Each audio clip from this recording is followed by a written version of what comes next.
But that's the only way that I know how to do it. Like I don't have the kind of personality that could be a Kai Cenat or like a David Dobrik or a Casey Neistat. So like, and that's what this is. And I haven't seen that anywhere. I've seen a ton of photos of them. I have not seen anyone highlight that because that's very unique and it's not to the originals. 85% of podcasts die before episode 20 or something. That's not surprising at all. All right, welcome to the first guest episode of the Shoes Off podcast. Yo, real quick, if you guys want a chance to win this pair of Beat Studio Pros to listen to the APTHCRY Shoes Off podcast, make sure to leave a comment down below and subscribe to our podcast on all of the podcast platforms and on YouTube. We'll be picking one random winner very soon. So stay tuned for that. Thanks for watching. I'm your host, Seth. This is your other host, Osman. And this is our first guest, Charley. Winona Kicks. Thank you so much for being here. Appreciate it. Yeah, this is awesome. This is great, man. I really appreciate it. You've got your own podcast. Yes, and you guys are a sponsor, one of our sponsors. So that's kind of why I'm here. It's a perfect mix. So, with the other sneaker Seth. Yes, same old Seth. So yeah, Yes. first off, we appreciate you guys being a sponsor. Of course. It's all we rock is APTHCRY. So we have fun with the ad reads and we kind of make jokes about them in the episode and talk about it. So it's like, it's kind of a perfect mix. I mean, creator started brand to us other creators. So that's awesome. Thank you. Well, of course. Yeah, of course. Yeah. Thank you for making amazing content. Well, thank you. Well, this episode is also brought to you by the sponsor of this podcast, APTHCRY. We are the co-founders of APTHCRY, but we also are paying for the microphones. So it is technically sponsored. There you go. In a lot of ways. So first off, I just want to jump right in. Talk about you. Talk about how you came into this whole industry of sneakers and influencing and all the things that you do. So I'd love to just start from the beginning. Tell us a little bit about yourself and how you got into things. Yeah, so I grew up in Minnesota, born and raised. Not a lot of sneaker culture out there. Not like Philly or Atlanta or LA or New York. A lot of winter boots. I mean, it's just kind of the reality of it. So I always kind of grew up watching sneaker YouTube, like Harrison Neville. Of course, watched his unboxings and stuff like that. And he's a go to unboxings for sure. Yeah, exactly. And like Untied Hawaii and like mystery boxes and stuff like that. And just super surface level sneakers. And then just never really had the money to buy sneakers growing up. So ended up going to college freshman year, and in high school and stuff, I was kind of reselling random stuff like Apple Watches or PlayStations or golf clubs. So I was doing that in college, just trying to make a quick buck. And I tried sneakers, bought a pair of Air Forces, made like $40 in a couple hours. And I was like, oh, this is sweet. So use that as a method to build my own collection, like a lot of people do getting into this space, because it's hard to just take from your regular income and just start buying a bunch of shoes for your collection. Totally. So that was kind of the method on building it, and grew that to reselling like 100 pairs a month within 4 or 5 months. And it was a lot of just trial and error buying stuff I didn't really know. None of it was like hype shoes or anything like that. And this was 2019. And so it was like buying Converses and then cleaning them up or icing the soles or like restoring them. And so it's like building value into the shoes to flip them. Right. That makes sense. So that was kind of the method there. And then in the midst of that, I made an Instagram account called Charley Sneakers, where I would post the shoes for sale to like my high school friends. And I had like 20 or 30 followers. That's awesome. And I had some random person comment, like, how do you ship the shoes? And when you're like reselling, you figure out shipping, like 14 by 10 by 6 box, 4 pounds. Like, so I made like a video on it and got some engagement on it, got another comment, replied to that, and then just kind of kept going with it. And then eventually made a TikTok. I was like a year late to it, just because I was like, I'm late adapter. Like, but it made the TikTok and kind of grew it pretty quick because it was early TikTok and there wasn't a lot of sneaker people on there. There was like Young Rice, there was Brian Ware, there was Sneakerverse, who doesn't do content anymore, Chance Dubnik, and then Alex Gigamis.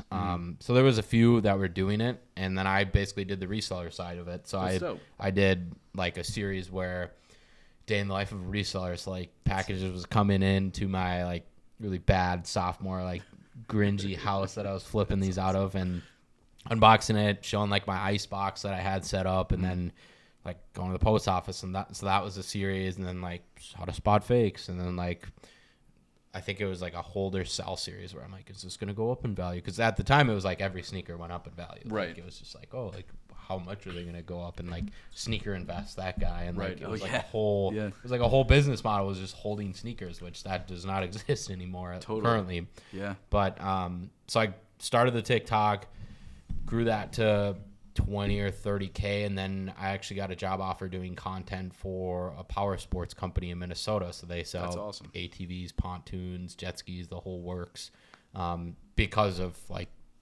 my TikTok presence, which was very small at the time, but it was like, oh, you kind of know how to do this. And it was a family friend and stuff. So sweet.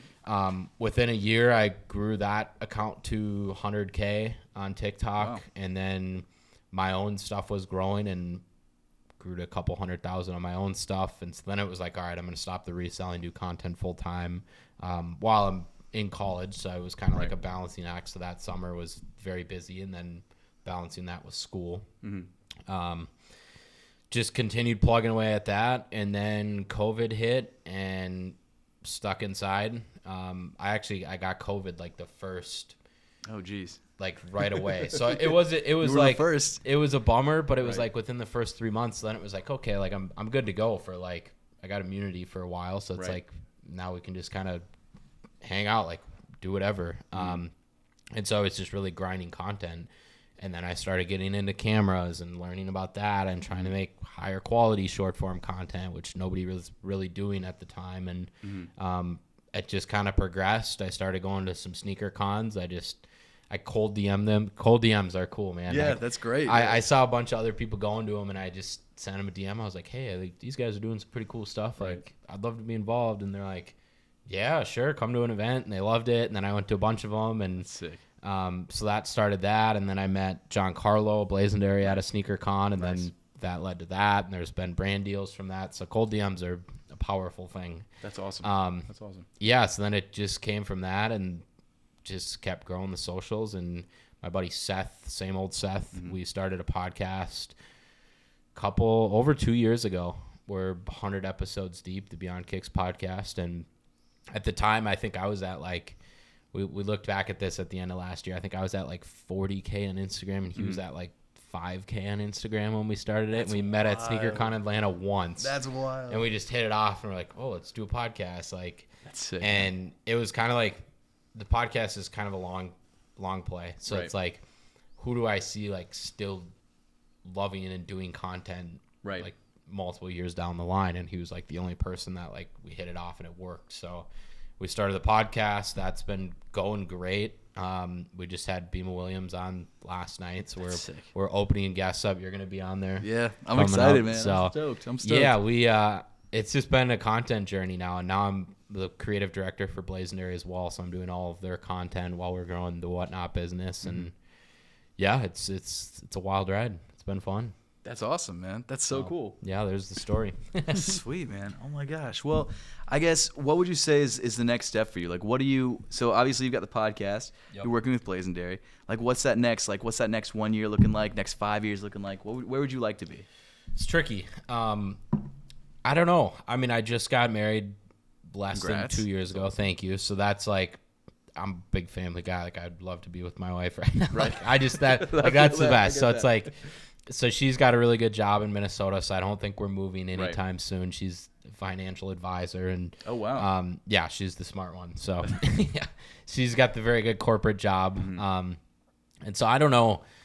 I mean, it's hard because it's like I'm sure you felt this, where it's like the creator thing. It's like there's like, I know that there's a time window with it, but it's like we don't really know that yet because it's still so new. Like there's a lot of people that get viral really quick that die off because they just had a huge spike, and then there's a lot of people like me and yourself that have played the long game, and it's constant, and it's value providing, that we don't really know the lifespan of it. So I'm just keep kicking it at that, keep improving the best I can. And I mean, in terms of Blazendary and my job, I really have a big vision we do as a company of growing it into a really large company. So yeah, I think just kind of keep plugging away at what's working and never not trying new stuff though too.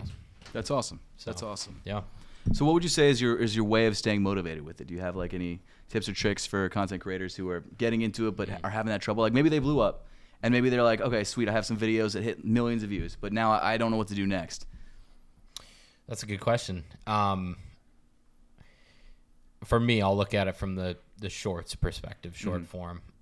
It's easy to get buried in the numbers big time. I mean, I had a video of me lacing up a pair of Way of Wade shoes, get 40 million views on TikTok. That's crazy. And then you fall. It was nuts. And they were like, they had the BOA lacing system. So it was like 10-second video. And so I got sucked into that a little bit. And then I recreate that 3-4 times. And then it's like you can't just go off the virality. So my thing is like always staying true to the roots, where it's like either you're learning something, you're informing somebody about it. Like there's some sort of value prop when you're watching the video, because whether it's an entertainment value prop or pure knowledge or information. And if I don't watch it myself, then it's not doing good. So I think just always taking a step back and like, why are you making this video? Are you making it to build it into a series? Are you making it to connect with brands? Are you making it to just purely go viral and make money, which a lot of people want to do? But it's like, if you think of it from the outside perspective of the consumer of it, the money's going to come, all that. So it's like always taking a step back is probably my best advice on that one. That's awesome. Cool. Well, so what would you say you lean more into? Obviously, a lot of what we talked about is some short form stuff, except outside of the podcast. But do you dabble in long form? Like, what's your? It's a big goal for this year. That's awesome. Yep, it's a big goal. I have all the gear. I'm a big gear head, so I've gone through probably 15 different lens combinations, and we're actually using your lens right now to film the podcast. There you go. Yeah. Exactly. So I'm big into that, which I kind of get sucked into sometimes because I can get too down the rabbit hole of it and more focused on that rather than the actual content when they're tools in the end of the day. But it's kind of a side hobby. I think for me, long form is a big goal, and just building a deeper connection with the audience that I have is a goal. And then just basically expanding on my current content, so reviews, wear tests, whether that's the world's most comfortable slide or just random series, coming up with more of those that work that I actually like doing. So that's awesome. What do you think the benefit of doing or moving into long form or adding it to your kind of? It's a lot easier to monetize. It's a lot more defined.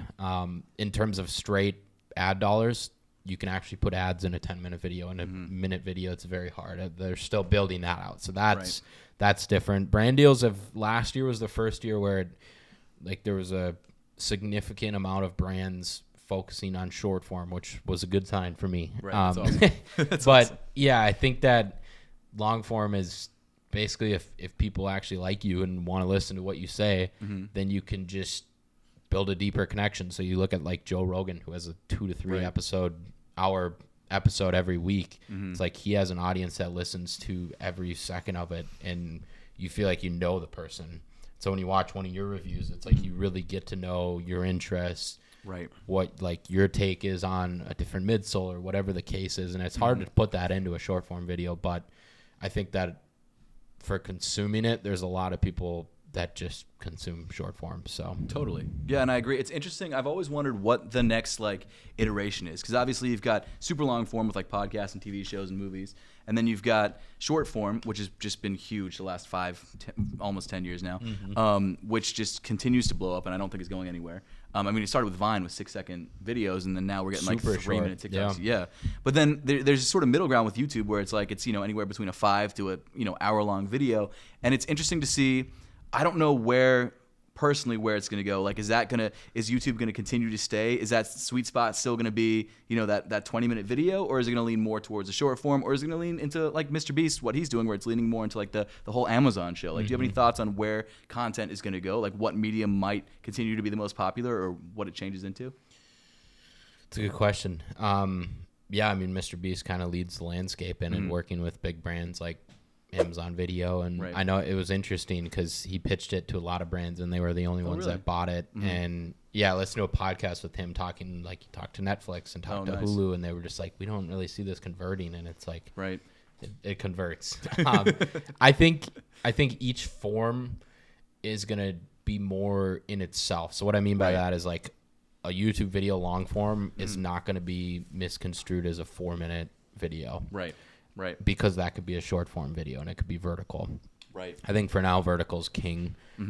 I think horizontal video, I watch everything on my TV. I don't watch any horizontal on my phone, where I used to, like on my iPod, like middle school, watching like YouTube and stuff. But I think that I only watch long form on TV. And so I think the TV format is 15 to 30 minutes for a video. Yeah.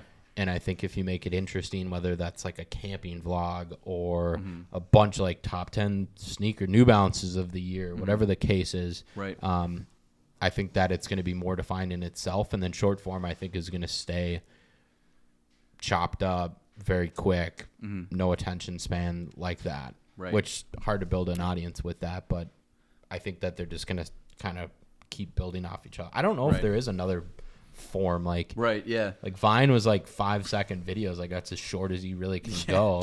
True. Unless it's like one of those dumb like repeating videos there. But and then long form, it's like movies. Like I don't. What about live? Like live streaming? I actually didn't think about live. Live streaming, live selling. Yeah. Well, I'm bullish on that, obviously, but I think that that's a big play. I mean, the way that I see live selling is, it's huge in China, and QVC, we were talking about this earlier, like the format's there to be able to sell up. Like when you list a pair of, let's say, Jordan 11s on eBay, you got to wait 3 to 7 days for the auction to be done. Or just buy it now and hope the one buyer finds it. Where on Whatnot or Network or any of these live selling platforms, which I think it's just going to be a built-in feature to social platforms, which it already kind of is into TikTok, but where you can sell anything, whether it's a couch or a pair of shoes or a vintage t-shirt or a marker in 2 seconds. That's very appealing. Yeah, absolutely. So I think the what's going to happen is all these people that, like, you go into one of my big partners is Champ Sports. The mall market is tough. Like it's tough to be in retail. So if you can have, let's say they have Bryce Harper on a live stream for 2 hours and it's just him holding his cleat up and talking about it and being super raw and authentic, they could sell 10,000 units easily. Mean, like it's a method where it's like Kim Kardashian's going to be selling her Skims on Instagram Live. Oh, I didn't know that. And do 10 million. Like she's gonna. That's what we see it as. Right. That makes sense. So it hasn't happened yet, but that's where it's like the amount of volume you can move in such a short amount of time, where people are already on the platforms like Instagram and TikTok. Like, live's going to be huge. Yeah, that makes sense. Why do you think like Twitch and like those streaming apps haven't incorporated sales yet?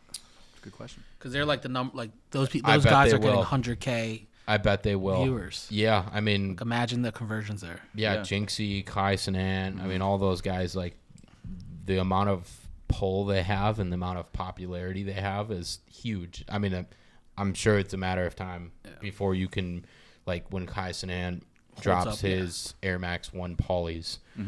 Like, I'm sure there's going to be a buy it now feature, like on the sneakers app where they do the live shows and then you can buy it. I bet there's going to be something like that. Yeah, for sure. Yeah, there's too much money involved. Yeah, totally. Well, so I was thinking about this, sort of staying in this vein. I get this question a lot, and I'm sure you get this all the time too, like from people who want to start getting into social media. And I don't want to frame it the same way that everyone frames it. I want to ask you, if you were to do it all again, like say everything just gets wiped off the board, right? You're starting from zero. But you still want to get to where you are now or even, further. What do you do in 2025 for yourself to get back to where you were? That's a good question, because I'm one of the, not to be like cocky about it or anything, but I'm one of the unique content creators in the sneaker space that's branched off into different markets and done it semi-successfully with the Power Lodge. Blazonary, we just did 30 million views last month. That's amazing. That's amazing. From basically having a dormant profile for 2 years. So it's I kind of have a neat like a knack for it. And I don't know. I think if I had to go back and do it again, I would do it very similar to some of the creator-led brands, like Minted New York. Right. You know Marcus? He is super raw and authentic. Strawberry Milk Mob, she has her bikini brand where it's very raw and authentic, but it's building a brand. So I would start over, build a brand alongside the content. That's awesome. Similar to what you're doing, and like just go inside the struggles of it. And I think I'm very hesitant on iPhone footage for my own stuff, but I wish I could go back and slow down on how like high quality I went, because sometimes it helps, sometimes it hurts. I think that would be the route I would go, would be very raw, authentic, stay true to my roots, where it's like 100% honesty always wins type of deal. So I love that. That's awesome. Let me flip it on you. What would you do? Because you're long form mainly. So it's like, how would you just rinse and repeat like the method? I mean, it's proven. Yeah, I mean, or would you change anything? I don't know. So my whole thing initially when I started was because I had been doing like stupid videos in like 2005, and then when YouTube started in like 2005, 2006, I did some like Marquez Brownlee style, and they were awful. But review like tech. Well, you go watch his old ones too. Yeah, they were worse than that. But like I was really trying to focus on, because I knew reviews and I really enjoyed using things and like giving my thoughts on them. So like it was a lot of trying to give thoughts on things that people were already looking for, like that searchability of it. And that was always sort of my thought going into everything that I did in terms of social media. And I think that still works.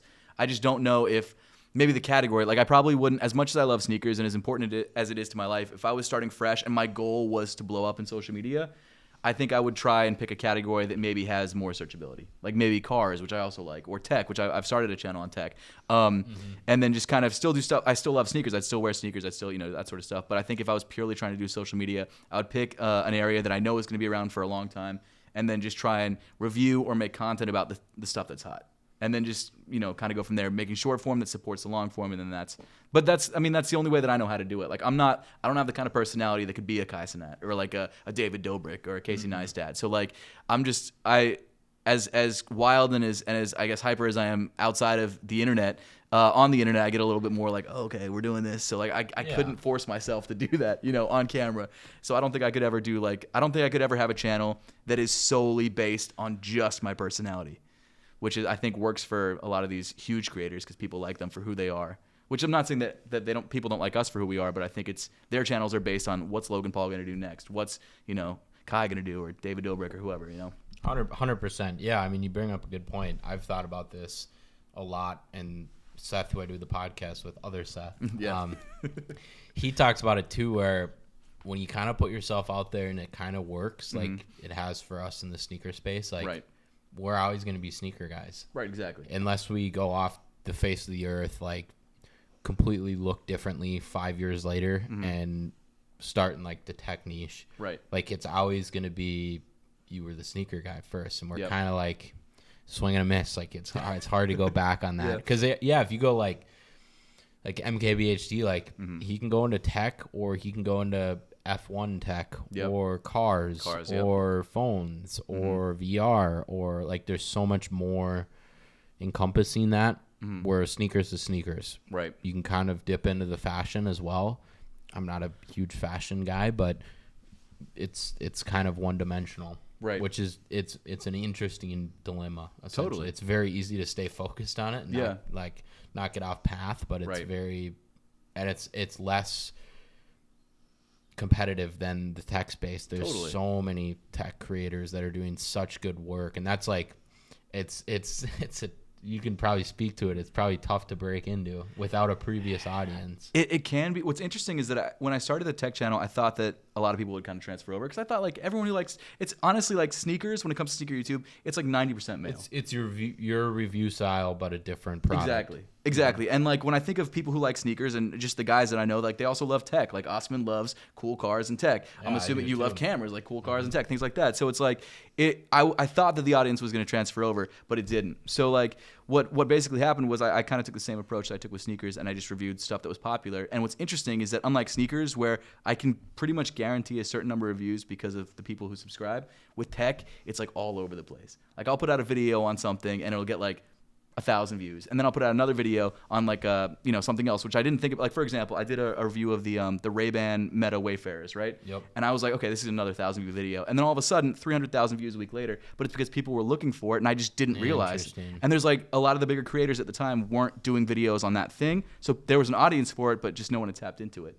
So I think there is it's a good thinking strategy to like think about it before posting it.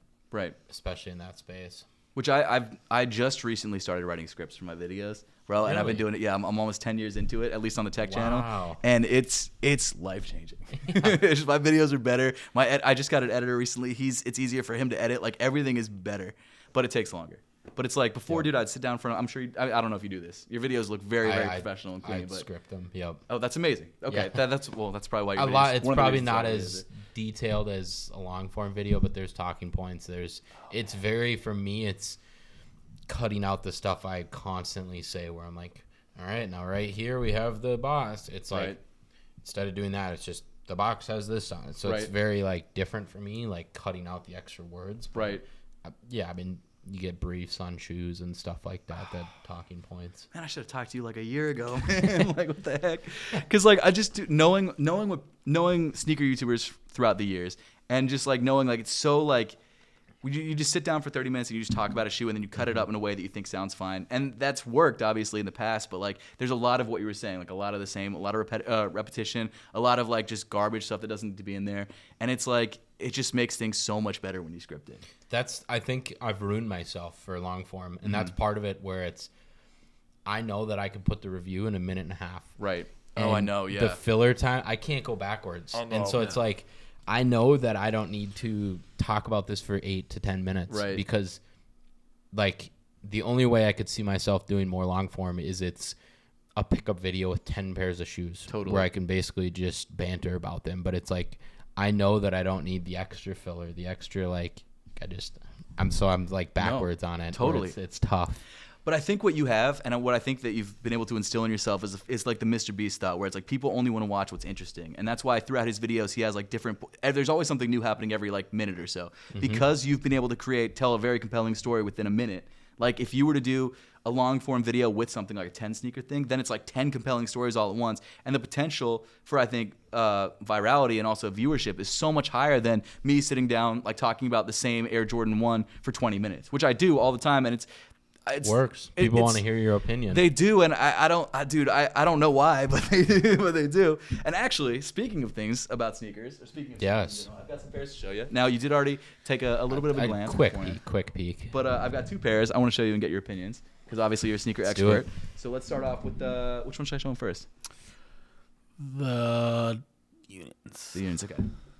So this is obviously the Air Jordan 1 Union, Chicago Shadows, dropping in August. I want to get your, not initial, because you've already had some initial thoughts. Yep. Your thoughts on them. I mean, I will give my initial thoughts. Okay. It's different than I thought. Okay. First of all, the toe box leather is insane. Right. That was the first thing that stood out. Okay. Insane as in like soft? Very nice. Okay. This is like the best textured leather, tumbled leather, whatever you want to call it. Nice. I think you can have. So I really like that. I love the raw finishing on the panels. Right. And it's not painted where it's artificial. It's actually like that. And then the one thing I noticed too is the tongue tag. It's paper. It's very like the chocolate milk Dunk Mids. Yes. Had that, and it was like the social status ones. Yep. I love those. And that's what this is. And I haven't seen that anywhere. I've seen a ton of photos of them. I've not seen anyone highlight that because that's very unique and it's not to the originals. Right. Right. Otherwise, yeah, it's basically the same as the originals. It's just like, I tell Seth this, other Seth. Yeah, of course. I'll just have to refer to him as other Seth. I tell other Seth this, where they look fake because I've seen the originals so many times that it's like, it looks like one of those fake Temu mock-ups where it's like, we did the same thing, but it's a shadow in Chicago. So it's like I'm so tuned in to like what the originals look like that it's gonna take a while to like sink in. But They're colorway wise, do you prefer these to the original, or do you prefer the originals more? If you were to get them all three at once, right, and you had to pick rank your favorites with the Storm Blues, the Black Toes, and the Chicagos, how would they rank for you? That's tough. I mean, objectively, these might be the best. Oh wow, okay. Because if you wear like cargo pants, right? Yep. They basically are Chicago's, yeah. But like really nice Chicago, right? And then shorts, summer like high socks, APTHCRY Socks. Hey, let's go. APTHCRY.com. Like you get the split look, which looks cool. Right. So it's like, I don't know. I like the Storm Blues would probably be third. Okay. And then the what's the other colorway? The Black Toes. That would probably be a toss up. Right, because it's so similar these and to those. This. Yeah. It really, because it's the neutral grays on top, Mm-hmm. and then the black, it's the neutral grays on top, because the Storm Blues are bread and Storm Blues. Yeah, that's neutral grays and then Black Toes. Yeah. I like the gray up top. But I do too. Yeah, I mean, objectively, they're very nice. I definitely need a pair. Though, what about the wovens? Do you like those? I actually do. I actually really like I do those. too. I love those. them. Yeah, and it's crazy the hype. But I totally understand why they flopped. Like I totally get it, and that's fine. I think that they were trying a little bit. I don't know if they're trying too hard. They were too experimental, and the sneaker market wants stuff like this. And at the time, this was experimental, but it just hit right. So I don't know, man. I do think I prefer this style, but the woven was not bad. When do these come out? Do we have a date? They were supposed to come out in February, but it looks like they're pushed back to August, possibly. And what's the early resell? Yeah. What's up? How much did you pay? I paid $1,000 for them. What do you think it'll sit at, guys? That's a good question. I'm gonna say 450 after drop. Sense. Yeah, I don't think that's not bad. That's a good. It could be lower. It really could be. I'm so interested to see what happens with these, because the other ones right now, the other ones are like 8-9, but they were 1,600, 2,000. Mm-hmm. You know, I just bought trophy rooms for $500. Wait, the talls, the highs, the talls. Yep, the talls. I do this for you.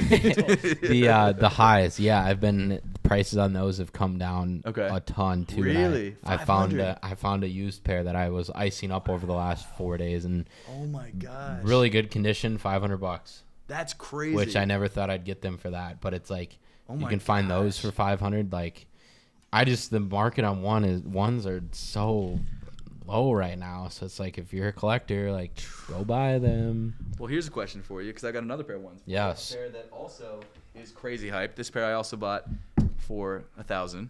Well, I bought a couple pairs actually, but but the pair that I wear I bought for $1,000. Not this pair. What are your thoughts? Like, what do you think of this pair?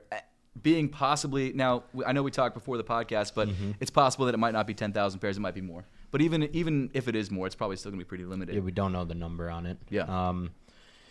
I like them. I like them a lot. I'm a big 85 retro fan. I have a couple of pairs of original 85s. I've just always, like, the Air movie was super awesome. Totally. Like, I'm just a big, like, with my content, the historical side of stuff, right. I think is really important, and it's cool to me to learn about it, because I didn't grow up knowing everything and living through the drops and stuff like that. Right. So these are like the shoe.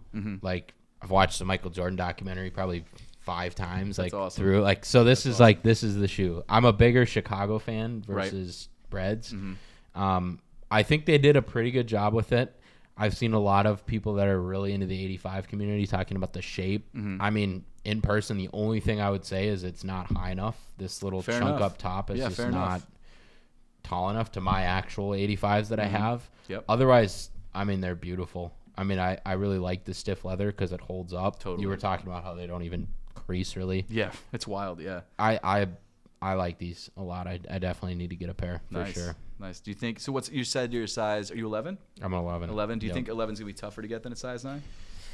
Probably. Yeah, just because 9.5s are like sample sizes. It's kind of the most common size because it kind of goes with women's sizing too on the higher end. So yes, I would say so. I mean, 11's not high enough where it's like super when you hard get to 12 and 13, it's like it's kind of tricky. But yeah, these are pretty cool. I like these a lot. Nice. So what shoes are you looking forward to for the rest of the year? Do you have any big grails coming out? White Cement 4s, definitely. Okay. That one I've been trying to find a pair of 2016s like in good condition. Oh yeah. Since 2016. Yeah, that's tough. And like I got into the game like 2018, early 2019, so it was like 3-4 years. Like they were $500 for a brand new pair, and didn't have the capital at that time. It's like just kind of aged out. And so then it's like, all right, now it's 2022. It's like pair's getting pretty old. Like, so I've been waiting for this one to come out so I can buy like 3 pairs and wear them into the ground. So that one's the big one. That's awesome. The metallic 5s, I really loved the 3M rendition that they did with the edging on it where it glows. I love that. Yep. The House Studio A6 Intimidations. I'm a big House Studio fan. I think that they're doing really cool things. Nice. That one I'm excited for.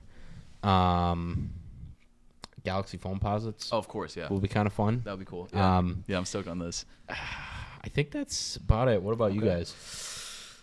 Well, why don't you start off, Oz? Do you have any ones you're particularly into? These 2 for sure. Okay. Oh, you're feeling these? Yeah. Oh, wow. I always wanted the other unions, but fair enough. the prices. Fair enough. Here. Yep. Gotcha. What else? I don't know if I know what else is coming out. I don't. Undefeated 4s, white cement Undefeated 4s. 4s will be a cool one. That would be crazy. I feel bad for everyone who has a pair. Yeah, I know. That sucks. That's $30K shoe. Yeah, I know. That just ruins everything for Yeah. them. But I mean, at the end of the day, and the thing is, you only buy that kind of shoe to have a $30K shoe. I feel. Yeah, for sure. Like, unless you got it originally for retail. And, like, I'm not mad at that. Like, I would do, if I had, an extra $30K to sit around. How would you guys feel if you had a pair? I think that Would the you be people happy or that needed to move them probably sold them already. That's true. That's a honestly. good point. That's a good I know point. when news like that comes out, it's like the market moves pretty quick and people are like, all right, we're going to discount this before it hits. And a lot of the pairs, like the original Wu-Tang Dunks, like they still go for a bunch because they're still like sample friends and family pairs. But I don't really get the bringing back grails as I don't get that whole thing. It does kind of ruin it. I actually, funny story, I was watching one of Blaze and Derry's shorts yesterday, and he was talking about the KD Nerfs and how they go for like $150 now when they were going for like $2,000. Yeah, yesterday's video. I was editing that that's yesterday awesome. morning. Yeah, that's me, man. That's awesome. Yeah, did good. Yeah, that was so interesting to see how that all works, like how they're bringing it back, and like no one, because it's a completely different time now. People were wearing back in 2010. So I'm not gonna lie, I got 10 years on you in terms of age. So that was a lot of the comments were like, man, like us that we were buying them back then, we're 30 now. It was like the top comment on TikTok. Exactly. I was like, yeah, fair enough. Like I was born in 2000, so I was like middle school basketball, and I just like couldn't afford those, so it was like they were the cool shoe, but it was like all the varsity players were wearing those, and it was like that was it. Yep, and that's the thing. Like that was when I was in college when those were dropping, like the Galaxy foam posits, the Nike Air, and that's when I really got heavy into sneakers because I was going to college with Osman. Osman was big into sneakers, and we sort of played off each other a little bit. But like that was sort of, for me, that was like the golden years of like sneaker collecting, because that's when you had Nike Air Yeezy 2s coming out. Like we were actually, I think, were we hanging out, or was you, me, and or was it Eric? It doesn't matter. So we were, regardless, there was one Saturday morning, or maybe it was a Friday, I don't remember what day it was, but we all of a sudden get this notification, I think it was on Twitter, that the Nike Air Yeezy 2 Red Octobers had randomly dropped. This was after Kanye had left Nike, and we're like, what? So we all run to the computer, and I think did you have one in your cart and you couldn't check it out? Like it's stories like that, which still happens today, but like for a shoe that's now so legendary, it's like, it's crazy to look back on that. Yeah, it's like, damn, that was crazy. I know. And then also too, like you can't wear Kobe 9 Elite Highs like for lifestyle wear anymore. You just can't. No, I got the Christmases. Oh yeah. I think I returned them. I'm not gonna lie. Like, yeah, I mean you can't wear them. They don't resell. They like, unless you're wearing them on the court, which a lot of people wear lows and stuff. Now. Exactly. Like, it's just. Yeah, it's a different game. No jeans and KDs anymore, man. Yeah, true. That was wild. If I had been able to get KDs, I would have definitely worn jeans and KDs. I can tell you that much. Yeah, 100%. it was baller. Yeah, but I could not get them. What about you for the upcoming shoes this year? For the upcoming shoes, this was number one for me. I hate to say sneaker of the year, beginning of the year, but like I think the story behind it. Well, first of all, it's mainly because it's my favorite sneaker of all time, so it's always going to be number one for me. But in terms of like the story, the fact it's the 40th anniversary, the rollout that they've been doing, even though it's stupid limited, I really like the storytelling that they're doing with it. This is number one for me, but now I have a couple pairs. So looking to the future, this pair is not my size. It's size 10. So I would probably like to grab a pair of my size. Galaxy foam posits. Really, a lot of the New Balance and ASICS stuff that comes out I always love, but they just don't tell us what's coming out in advance, so it's kind of a Gotta be bummer. plugged in. Yeah, I mean, shoot, you already are. You know about the house, dude. I don't know anything. What are they? The Lorenz OG New Balances that just came out in London. If anyone has a size 11, hit me up. 150 pairs only. That was like one that's crazy. Yeah. I don't know if you know about those at all, but it was a very cool pair. So it's like stuff like that I really like, but it's like very hard to find. Right. So that's like the hunt stuff. Like 2 years to find a pair. Right. And when you find it, it's like the best thing ever. That's one of those things too that you're not going to get seeded either because it's so limited. No. It's already going to be No. like, yeah, that's. I mean, we were talking about it a little bit. Not to, I won't, go too into depth because obviously it's not something that we probably should be talking about fully on podcasts. But like we talked about it a little bit before, how like brands have sort of stopped seeding me and they're working with you. I mean, the pair that you're wearing right now, was that from Adidas or did you buy that? I bought these. Did you? Nice. I did. I really do like them a lot. I really like them the a lot. Adidas Packer Intimidations I got on. That's awesome. So, okay, so how do you handle a situation? Because this is something that back in the day I would deal with sometimes, but I didn't really know how to handle it. How do you handle a situation when you get a seeded pair that you don't like? I'm objective with all my reviews. I mean, you can watch them, and that's something I'm objective. I talk about the facts. I talk about what material. I mean, I that's kind of how my reviews have always been. Right. It's an opinion. Now, with that being said, if I really like something, I'm going to tell you. Right. And if I really don't like something, I'm going to lay it up as if I could change one thing, or if I had to switch something up, or something I guess I'm not really a fan. Like, you don't have to just be like, oh, this sucks. Like, this is terrible. The leather is terrible. Like, shape's all off. Like, I'm objective with it. So it's awesome. Like, I don't think that there's anything that I hate. Like, Croc Fortnite collab. Like, dumb but fun. Like, and the views are probably crazy on that. Like I've seen Steve Nada who did a couple Crocs videos that like blew up. Yes, he's Mr. Crocs. So yeah, I mean, there's stuff that like there's an audience for everything. Like somebody's buying everything, whether I like it or not. Right. And so if I can be objective about it and be like, wow, this is a little higher on the retail price versus something else. This is a collab. It's like bringing in Fortnite, or I don't know. I just keep it that way. Right. Right. So it doesn't get me in trouble. Yeah. So that's kind of a pro with that. Right. Yeah, I mean, it's not necessarily. I mean, people know what I like. I'm a big Anthony Edwards fans. I have all the AE1s. Like I love those. It's very obvious. But they are fire. I mean, they're fire sneakers. He killed it with those. Yeah, they did. Yep. Yeah. So that stuff, it's very obvious. But I'm trying to think of one that like wasn't a huge fan of. Like some of like the obscure basketball shoes, like the 361 Sports. Yep. Like it's a Chinese brand. They have some big names like Jokic, reigning MVP, is probably going to win it again this year. Like probably. The shoes, they pump out colorways. Right. But the thing that I really like is it's really good material, and the retail price is like $90 to $100. So it's like a really compelling product.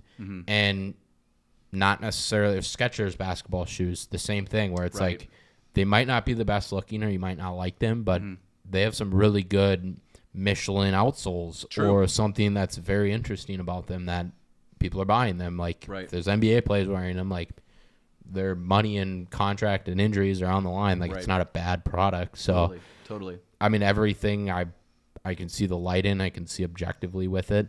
So I mean, that's kind of what I do. And I've built a lot of really cool relationships with brands, which that was a big goal for last year. So it's been cool. That's sick. Dude, that's so sick. Yeah. That's awesome. I love that. I made the mistake multiple times throughout the years of like, I'd get a pair, like this crazy package from like a brand, like say Adidas or Nike or whatever. And I just, at the time, like I was just like, what do I do in this situation? And sometimes I'd be like, I would try and be objective about it. But there were times where it's like, and I shouldn't be admitting this, but it's not something I do anymore. Well, that's why people trust you, honestly.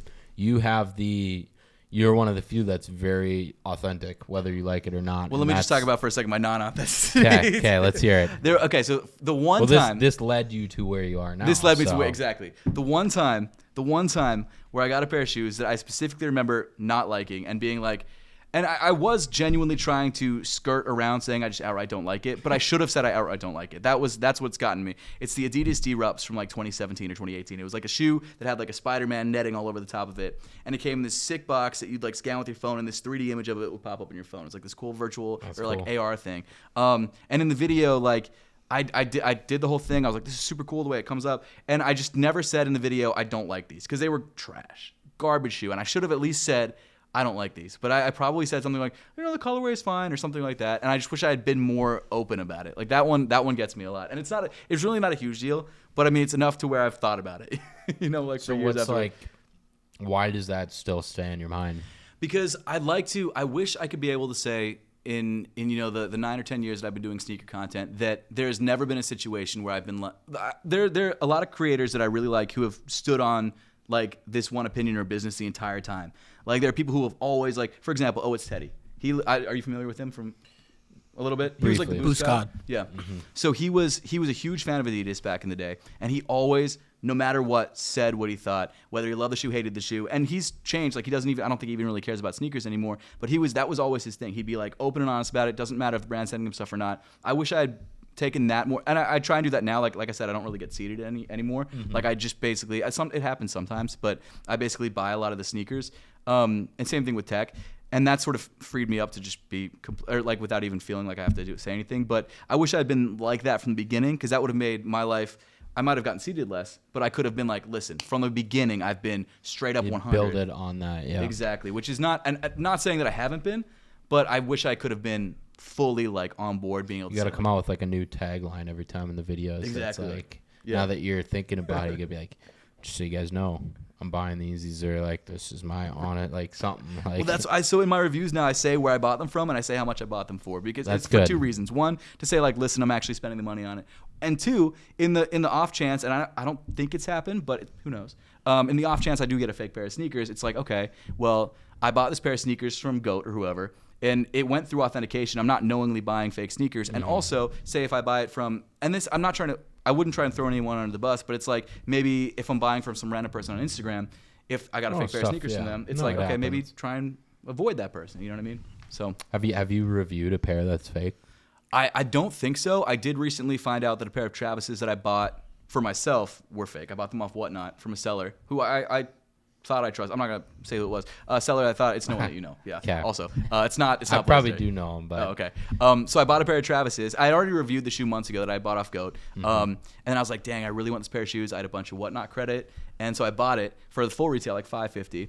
And then I was telling you earlier that I'm doing a video where I'm reviewing all like GOAT, eBay, StockX, stuff like that. And so I took them all to a sneaker store, and I brought my own personal pair, and we laid them all out on the table, and every pair looked fine, and then my pair was like a completely different color. I'm like, what? This is crazy. Like, why does it look like this? And the sneaker guy's like, yeah, I mean, we see that a lot. Like, that's a fake pair. And I was like, are you kidding me? And it had been like months since I had bought it, so I'm not going to like reach out to the guy and be like, well, listen. I know Whatnot is very...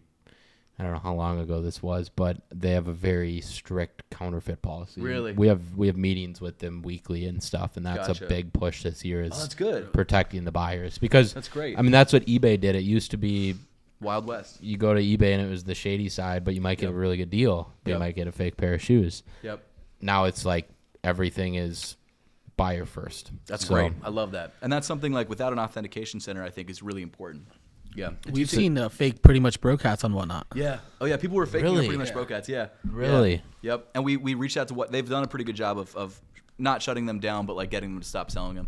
Interesting. But if you guys ever see anyone selling fake APTHCRY on Whatnot, let us know and we'll reach out and figure it out. Do you guys have like a place on your website or anything that says this is who we work with? No, but we should. That's not a bad idea. I don't know how many people you're like having sell product or if a store has it, but like you like or our podcast or whatever. Yeah, here's our partner. That's actually a really good idea. So people do know. But if we're not following them on Instagram, it's probably not. True. Yeah. But it's I mean, we've got it all trademarked. Like APTHCRY pretty much broke. Like everything's trademarked. So it's one of those things that like we have legal. Yeah. Like we can do something about it. You guys have pretty much broke. We do. Yeah. That's I know for all apparel. So don't even try and put it on a shirt. Yeah, it's great. Cool. It's sick. It's so sick. And that was actually we did our logo first or our name first, and then we did that like immediately after. We're like, dang, we gotta get this locked down because it's such a fire. It was Osman's idea too. I didn't believe him. One day he told me, he's like, yo, we should make this as a hat. I'm like, whatever. And then a month later, he didn't say whatever. He said, no, I don't like that. I didn't like it. And then a month later, he comes and he's like, yo, everyone's been complimenting on these. And I was like, what are you talking about? And then I wore the hat and I got a bunch of compliments. I'm like, this is actually a cool idea. We should do this. Interesting. That's cool that you have that. Yeah, man, definitely. Well, yo, so tell me a little bit more before we round things off. What is your next? We've already talked about sort of where you want to be, but like, what's the next move for the podcast? Growing it. So Seth and I, it's just us two. Like our content, we try to keep it as high quality as possible, very professional. We're only working with brands that we actually like. Very indicative to I appreciate it. APTHCRY.com. I just got that. I just got that. But I think for us, it's adding more brands to that list is a big goal for this year and stuff that we actually like because when you're doing a podcast, it's very obvious when you don't like something. Totally. And if you're just doing an ad read, and I listen to like Pardon My Take or like whatever, where they're talking about, I don't know, Snapple or some random company that they're just reading an ad read, and it's like, it doesn't hit. And then you skip through it and it's like, it doesn't do anything, but like, I know that they have a Chevy sponsorship because they all have Chevy trucks and they love them, and it's like it's very obvious. And then every time I like you hear, like, you know, they're with them, and I think a big part of it is working with brands long term, right? Totally, because then people, and you know this too. It's like if you're associated with a brand long term, like people know you with that brand essentially. So I think building that, and then a big push for me is one of the things I handle with the podcast is short form clips. Right. Pushing that. I mean, we've built a really good organic audience with very minimal clips. Right. And another thing too is not a lot of guests. I mean, we've had maybe 4 guests in the 100 episodes, which a lot of podcasts are only guests. Yeah. No, that's amazing. So you're able to. That's incredible. Yeah. Yeah. So the shorts, it's just that's 3 or 4 short forms a day for me. So it's like whenever I can get to it, it's going up. So that's a focus for sure this year. That's awesome. And then I think just in person too, we were talking with Bima last night about how like all of us content creators and sneaker creators around the country like don't connect in person enough. I know. And we need to do that more at Complex Con or sneaker cons, or maybe it's not. Everyone just comes to Atlanta for a weekend or whatever, and like there's community and like what's working for you, what's working for us. Here's like my advice. Like I think that's really important because there's plenty to go around. Everyone can do awesome. So it's like being in person and doing in-person podcasts is another goal for us because we do remote. So that's awesome, man. That's sick. What's the goal for you guys in the podcast? It's a Seth question. Is this the second episode? This is the second episode. So we're going to launch 3 in the beginning. Do you have any tips for podcasts starting out? Constant. Okay. The big one is the consistency. Okay. Don't do too much at the start. We started doing 3 episodes a week, and then we did 2, and then we did 1, and then we had a week off, and then we did 2, and every Friday an episode goes up. And so I think that's a big one. That's awesome. Is consistency and not missing anything. Christmas, nothing. Like just 1 a week. Like that's the thing. It's an hour or whatever. Right. And then coming up with your own thing. Like we do first 20 to 25 minutes. We just chat about what's going on in our content journeys, our new pickups. That's dope. Sneaker news, and then that's dope. That's about it. So I think for you guys, it's just like, what's like, are you going to show off your recent like upcoming sneaker reviews or upcoming product that you guys, I see a wall full of awesome ideas that you guys are definitely in for some treats. So, I mean, like stuff like showing, like, I don't know, but coming up with that thing that it's like, I know that they do like Complex Sneakers, like their podcast is they have huge guests. Right. Like that's kind of their thing. And whether you go into the business side with this podcast or creator side or sneaker side or building a business side or you have entrepreneurs on, or finding the thing would be my advice. And then just staying constant with it was the big one with us, that once you get that down, it's like then people can rely on it coming out. That's awesome, man. Yo, I really appreciate that. That's Make it past, I think it's, what's the statistic? There's one statistic that's like 85% of podcasts die before episode 20 or something. That's not surprising at all. There's I'm surprised 20 is the number. Yeah, I'm surprised. I gotta look it up, but it's like 85 or 95% of podcasts like don't make it to that. And so that was a goal for us, was like make it past this, and then like we can do whatever. So that like that's awesome. Actually continue it, because I think it's going to be an interesting lesson for sure. Awesome. Well, yo, I appreciate it. Thank you so much for coming on, guys. Thank you, guys. Make sure to check out Charley. All his links are in the description below. I'll also put them up on screen. And if you're listening on, why don't you shout out what the platforms that you're on, just for the listeners, and any other things you want to say? Yes. Yeah. Winona Kicks, all platforms: Facebook, YouTube, TikTok, Instagram. I don't think I'm missing anything. Threads. Nice. Yeah. Not very active there, but and then the Beyond Kicks podcast. We're live everywhere you can listen to podcasts, and socials as well. That's great. Thank you for having me, man. Great. Cool. This is the best first guest we've ever had, so I appreciate it. Well, thank you. I appreciate it. In the running for best guest ever, realistically. Yeah. So appreciate you being here. There you go. Yeah. I'm never coming back. One and done. I'm the best. Guys, if you want a chance to win those Bose headphones, make sure to subscribe and comment below. Thank you all so much for watching, and we will see you all in the next one.